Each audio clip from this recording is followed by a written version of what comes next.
Hey guys, JT here with my final thoughts on the Racing Thunder ZTX-10. That's a mouthful, say that 10 times. So you guys got to kind of excuse some stuff. I am here in the war room, kind of going through some stuff and cleaning up a couple of things. But I want to go ahead and give you guys kind of my final thoughts on this. I got this from Gearbest.com. I'll put a link in the description too if you guys are interested in purchasing this. So this is a four-wheel drive, ready to run stadium truck, truggy. I'm still hesitate with the truck because it is more of a stadium truck design, but it could be stadium truck or truggy. But I'm sticking with a stadium truck because it does have the look of a stadium truck and stuff with it. So, but anyway, guys, I haven't had any issues or any major issues with this truck. I will go over a couple things real quick with this truck to just let you know that if you get it, some of the things you should possibly do to it, especially if you're gonna put more power and stuff to it. So anyway, just working from my way from the outside going in. The tire compound has been fine for you. See, I did kind of run this on the street and then also some hard packed dirt and stuff, and it held up pretty well. I mean, these are kind of wearing down because I did run this on 2 and 3S, and I'll get to that in just a minute. But for all it's worth, I mean, the tire compound was fine. It wasn't too hard and it wasn't too soft. So I do recommend that when you get this truck, go ahead and put this in for adjusting the shocks. I made it as low as I could because it did handle better with that. And I did soften the shocks up as well. So once I did that, the handling of the truck actually improved as well. So, and I did have one small problem, was that this left wheel kept coming off. I'm not sure why. So I went ahead and just replaced the wheel nut that came with it with an upgraded one, so that wouldn't happen. And I didn't have any other problems after that. The body for this is Lexan, so it did hold up pretty well. You guys see I do have some scuff marks on top of here. But the truck held up well. I mean, the body didn't crack or tear or anything like that. And of course, I ran the truck and I did flip it several times and all that, but I didn't try to do any crazy thing like double backflips or anything. So that body held up well, and I was not expecting it to really break. But if you guys ever want some more durability on your bodies, you can always tape the inside of it. But this body held up well. So looking at the inside of the truck, looking at some of the heart of the truck is going to be the brushless system that it comes with. This is a 3300 two-pole 540 kV motor. And this ESC is a 45 amp ESC. I think in my unboxing I might have said it was 60 amps, but it is 45 amps.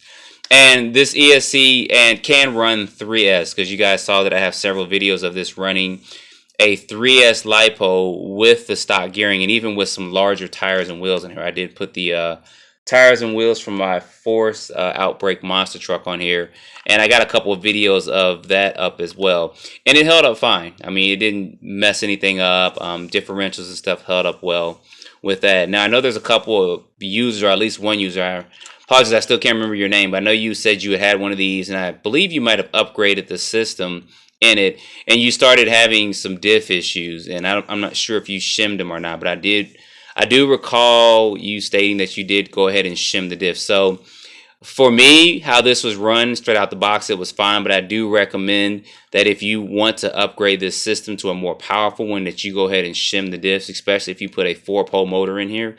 You can still go at a 3000 4-pole, a 33 or 3500, but I would recommend you shim the diffs, and while you're in there, go ahead and put a little thicker oil in the front and rear differentials. This car does come with a slipper clutch. You can just take some needle nose pliers, stick it in there, and be able to adjust it, tighten it, or loosen it by moving the car back and forth. This car also comes with a 2S Lipo. It's a 2400 milliamp 20C, but it was fine for this application.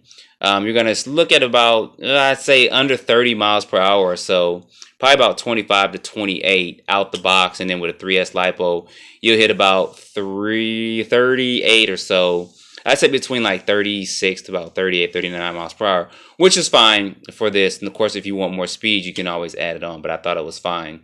The servo for this truck was fine as well as far as this platform is concerned. I didn't feel the need to put a faster or stronger servo in it, but maybe if I went to a track or something like that, I may have wanted a faster servo, because some of the turns on a lot of tracks nowadays are a little bit tighter than they were several years ago. So The shocks are, as you guys can see there, get this to focus in just a bit. They are plastic, but they are threaded, so there's no spaces or anything for that. And as you guys see here, this does come with a sway bar front and rear, as you guys can see down there as well. And it does come with CVAs in the front and then dog bones in the rear. But you guys see that these are pretty thick.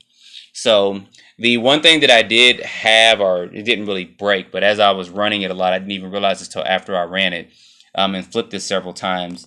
You guys see here on this shock how it's got that screw at the very bottom of that shock body.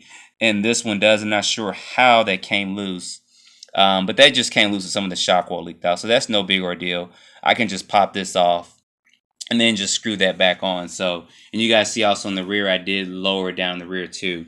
When I lowered it, it did handle a lot better, which I was very happy and impressed with that. So the radio that it comes with is a 2.4 gigahertz radio. You guys see this here, and it is 2-channel.